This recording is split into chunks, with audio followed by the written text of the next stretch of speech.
சிம்மராசிக்கு எவ்வாறு இருக்க போகுது? சுவாமி, ஏற்கனவே நாங்கள் அடிபட்டு நொந்து நூடல்ஸ் ஆகிட்டுருக்கோம், நீங்கள் வேறு எதனா ஒன்று சொல்லி குழப்பி கிப்பி விட்டுரு போகிறீங்க அப்படின்ற மாதிரி ஒரு சோதனைக்கெல்லாம் வராதிங்க. நான் கடைசியில் சொல்ல வேண்டிய நல்லவை அனைத்தும் வந்து சேரும், நல்லதே நடக்கும் என்ற எண்ணத்தை முதல்ல நாம் மாற்றிக்கணும். ஐயா, நம்மளுக்கு நல்லதான் நடக்கும், நம்மளுக்கு நல்லதான் வந்து சேரப்போகுதுன்ற எண்ணத்தை முதல்ல நாம் வர வச்சுக்கணும் சிம்மராசிக்காரங்க. ஐயா, அஷ்டமத்து சனியின் தாக்கம் இந்த ஆண்டே பராபவ ஆண்டு சித்திரை தொடங்கி பங்குனி வரைக்கும் இருக்குது. 12 மாதங்கள் தமிழ் புத்தாண்டு. நம்மளுக்கு ஆண்டு தொடக்கத்திலே நம்மளுக்கு வைகாசி 12ஆம் தேதிக்கு அப்புறம் குரு பகவானுடைய பெயர்ச்சி உச்சத்துக்கு வருகின்ற இடம் நம்ம ராசிக்கு 12ஆம் இடம். ஐயன சயன போகம் என்று சொல்லக்கூடிய நம்ம ராசிக்கு 5ஆம் அதிபதி, அவர் தான் 8ஆம் அதிபதி.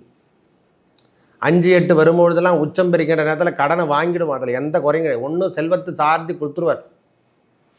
பணவரவு தருகின்ற இடம் எதுனா 2, 5, 8, 11 இதெல்லாம் பணவரவு தருகின்ற இடம். அந்த கிரகங்கள் எது ஆளுமை பண்ணுதோ அது செல்வத்தை வாரி வழங்கும். அதில் எந்த ஐயா, சிம்ம லக்னமான இருக்கட்டும், சிம்ம ராசியான இருக்கட்டும், ஒரு 3 மாத காலங்கள் ஜூன் ஜூலை ஆகஸ்ட்னு சொல்கிற மாதிரி இந்த ஜூன் ஜூலை ஆகஸ்ட் செப்டம்பர் வரைக்கும் ஓடையா, உங்களுக்கு எந்த பிரச்சனையும் கிடையாது, தைரியமாக போகலாம்.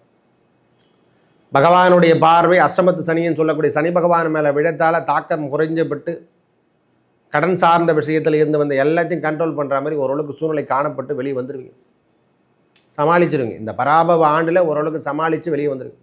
மெயினான விஷயம் எதிரானா நம்மளை பீடித்திருந்த ராகு பகவானும் கேது பகவானும் பீடிக்கப்பட்ட இடத்துலேருந்து வெளியே வர்றதே நீங்கள் பெரிய இந்த பராபவ ஆண்டே உங்களுக்கு மூலதனம் என்று கூட சொல்லிட்டு ஒரே வார்த்தை சொல்லணும். ஐயா, 4 பேருமே சேர்ந்து அடித்தா எப்படி மனிதனால் வாழ முடியும்? 2 பேர் எங்களை விட்டுட்டு போயிடாரு, ஏதோ சமாளிக்கிற அளவுக்கு நம்மளுக்கு நல்லது கொடுக்குறான்னா கண்டிப்பாக இதை ஒருத்தரை வச்சு நாம் சமாளித்து வெளியே வந்துடலாம். அப்போது சனி பகவானுடைய தாக்கம் என்பதும் இருந்து கொண்டிருக்கும். ஆனால் குரு பகவானுடைய ஒளி அங்கே 8ஆம் இடத்துல விழத்தால் கடனும் இருந்து கொண்டிருக்கும், லாபமும் இருந்து கொண்டிருக்கும். ஐயா, ஏதோ பிஸ்னஸ் பண்ணி நான் கடன் வாங்கிட்டு இருக்கேன், ஆனால் அதை சமாளித்து வெளியே வந்துட்டுருக்கேன்.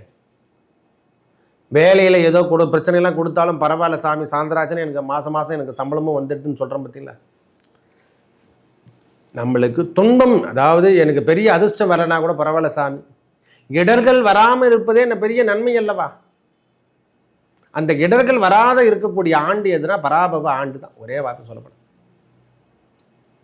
ஃபைனலிஸ்ட்லேருந்து நாம் பெரிய டேஞ்சர் ஜோன்லேருந்து வெளியே வந்துடுறோம்னு சொல்லலாம். ஒரே வார்த்தை சொல்லப்போனால் ஐப்பசி மாதமே 27ஆம் தேதி டேஞ்சர் ஜோன்லேருந்து சிம்மராசிக்காரங்க 80% வெளியே வந்துடுவாங்க.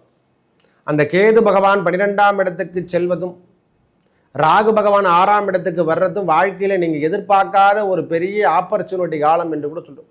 மற்ற கிரகங்கள் கொடுக்குது, தாக்கத்தை பண்ணுது, அதெல்லாம் அப்பாற்பட்ட விஷயம் சார். பெரிய பிரச்சனை, கணவன் மனைவி உறவாகட்டும், எந்த விஷயமாகட்டும், நம்ம பார்ட்னர்ஷிப் ஆகட்டும், நம்மளுடைய வேலையாகட்டும், எல்லாத்துலேயும் தடை குழப்பம், ஒரு விதமான குழப்ப நிலைமையோடு தான் நம்ம நாணத்தை நோக்கி போயிட்டுருக்கோம். நம்மளா இது மாதிரி ஆள், நம்மளா இப்படியாப்பட்ட சிம்மராசிக்காரங்களா நம்மளா இப்படி பணிஞ்சு போயிட்டோம் அப்படின்ற ஒரு கொள்கையில் இருந்தவங்க அனைவருக்கும் இது மாற்றம் தருகின்ற ஆண்டு பராபவ ஆண்டு. பராபவ ஆண்டு மனிதனை வாழ வைக்கின்ற ஆண்டு என்று சொன்னால் இந்த பராபவ ஆண்டில் வாழ வச்சிரும். வாழ்க்கை தன்மையில் இருந்து வந்த பிரச்சனை, அதாவது எனக்கு என்ன பெரிய அதிர்ஷ்டம்லாம் தரலைனா கூட பரவாயில்ல சாமி, எனக்கு துன்பம் வராமல் இருப்பதும், துயர்கள் வராமல் இருப்பதும், தண்டனைகள் வராமல் இருப்பதும், தேவையில்லாத விஷயத்தில் ஈடுபடாமல் இருப்பதும், இதை தடுக்கின்ற ஆண்டு என்று சொன்னால் மிகைப்படுத்த முடியாது. இறை நாமத்தோடு செயல்படுங்க. வேலையில் கணிசமாக இருங்க. எந்த அஷ்டமத்து சனியில் எவன் ஒருவன் தொழில் செய்கிறாரோ அது நீடித்து வருகின்ற ஆண்டு என்று கூட சொல்லுவோம். இப்போ கிடைக்கக்கூடிய வேலை வாய்ப்பை நீங்கள் செய்கிறது ஒரு 27 வருஷத்துக்கு இந்த ஜாப்பு நிரந்தரமாக உட்கார வச்சிடும். ஐயா, வருமானம் தருகின்றதுலாம் எல்லாருமே அஷ்டமத்து சனியில் தான் ஒரு பஞ்சு கிடைக்கும். கண்டக சனியில் எல்லாத்தையும் பிடுங்கி போட்டுட்ருப்பார். நீங்கள் வேலை தொழில் என்னென்ன விஷயம் இருந்ததோ எல்லாம் வச்சிங்களா, நான் ஓனருக்குன்னு சொன்னதை மொத்தத்தையுமே தூக்கி போட்ட ஆண்டு விசுவாவச ஆண்டு. மொத்தத்தையும் பிடுங்கி கடாசி இந்த பராபர ஆண்டில் உங்களை உட்கார வச்சு முதலாளியாக இருந்து நீங்கள் தொழிலாளியை மாறி திருப்பியும் உங்களை அழகு பார்க்கின்ற வேலைத்தன்மையை கொடுக்கின்ற ஆண்டு என்று சொன்னால் அது இந்த பராபவ ஆண்டு. குடும்ப உறவுகளாகட்டும், வேலையாகட்டும், எல்லாத்துலேயும் ஒரு பனிஷ்மெண்ட்டை கொடுத்து திருப்பி சேஞ்சஸ் பண்ணி உங்களை ஒரு ஷைனிங் லைஃப்பில் வைக்கிறேன். ஐயா, பிபி கிடையாது, சுகர் மாத்திரை கிடையாது, எதுவுமே தேவையில்லை, ஸ்லிம்மாக ஆகிடுவீங்க. நீங்கள் அவர் தீட்டில் சனி பகவான் தீட்டில் ரன்னிங்கு, நீங்களே எக்ஸசைஸ் போவீங்க, யோகா செய்வீங்க. இந்த மாதிரி விஷயங்கள் அனைத்தையும் செய்கின்ற பாக்கியம் நிறைய பேர் வீடு கட்டி முடிச்சுடுவாங்க. இடமே இல்லைன்னா இடம் வாங்கி போட்டுருவாங்க. இந்த ஆண்டு சிம்மராசிக்காரங்க இந்த வாய்ப்பு பெரிய நல்லது. வேலை இல்லாதவருக்கு வேலை வாய்ப்பு இந்த அடிமை தொழிலாக ஒரு 2 வருஷ காலங்கள் செஞ்சு போய் தான் ஆவண சாமின்ற மாதிரி ஒரு நிலைமை நம்மளுக்கு இருக்கும். The good time start now சொல்கிறத விட நம்மளுக்கு தடைகள் வராத காலம் என்று சொல்லலாம். ஒரே வார்த்தை சொல்லப்போனால் இந்த குரு பகவான் இந்த ஓராண்டு உச்சத்தில் இருக்கிற வரைக்கும் நம்மளுக்கு தொந்தரவு கிடையாது. ராகு கேதுக்களுடைய இடப்பெயர்ச்சியால் உங்களுக்கு இருக்கக்கூடிய பெரிய பெரிய பிரச்சனைலேருந்து முதல்ல கணவன் மனைவி உறவு, குடும்பத்தில் எதிரான பெரிய ஃபால்ட் எதிரான கணவன் மனைவி உறவில் ரொம்ப சங்கடத்தை கொடுத்துருக்கும். இந்த பார்ட்னர்ஷிப்பில் சங்கடத்தெல்லாம் கொடுத்துருக்கும். எவனை நம்பணுமோ அது மொத்த பேருமே நம்மளை ஏமாத்திட்டுருப்போம். கூட இருந்தே ஒரு 12 வருஷம் 15 வருஷம் 13 வருஷம் நம்ம கூட இருந்தவங்களாம் பார்த்தா இன்றைக்கி எஸ் ஆகிட்டு இருப்போம்.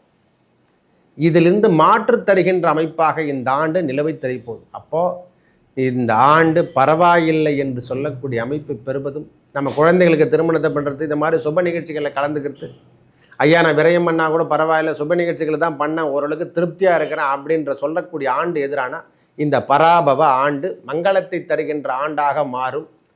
ஓரளவுக்கு வெற்றி தெரியும். பெரிய வயசு மூப்பில் இருக்கிறவங்களுக்கெல்லாம், வயது மூப்பில் இருக்கிறவங்களாம் ஒரு 70 வயசு ஆயிடுச்சுன்னா கொஞ்சம் உடல் நலத்தில் கவனத்தை எடுத்து, அந்த 12ஆம் இடத்துல 5ஆம் அதிபதியோ 8ஆம் அதிபதியோ உச்சம் பெற்றாலே தொந்தரவு தான்.